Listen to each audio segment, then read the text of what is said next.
this isn't the same Democratic Party, and we hear it said over and over again of, our father's generation, our mother's generation. This is a very different Democratic Party. Why? Because I believe, as you talk about it in your book, and I'm still reading it. I just got it. I'm still reading it.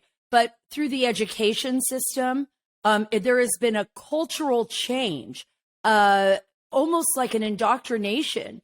I would say ever since the 1960s.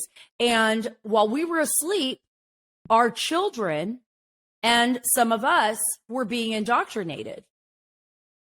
Yeah, no, this is the sad fact, which is I think we had a blasé attitude. I think my parents had a blasé attitude to, schools are liberal.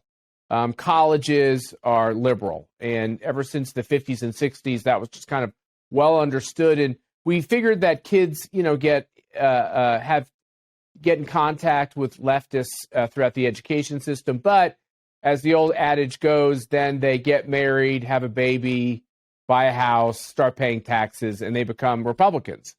And what we've noticed now for a couple generations is that trend didn't happen. They didn't have babies. They didn't get married necessarily. They didn't have a job where they actually ended up paying any income taxes because of the kind of the progressive way our income taxes are administered. So you actually didn't have all these impacts. They didn't feel the tax bite.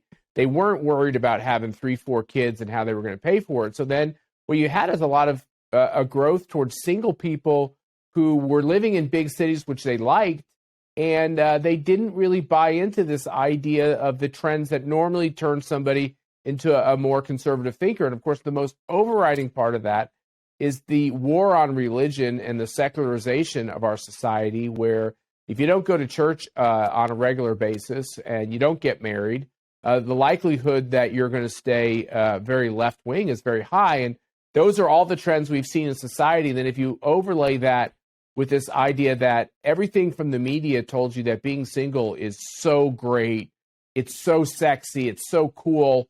It's interesting because the people I know who are single are probably the most, sad about the fact that they didn't find a life partner. So it's the opposite of what Hollywood and everyone spins. And these cities are hellholes.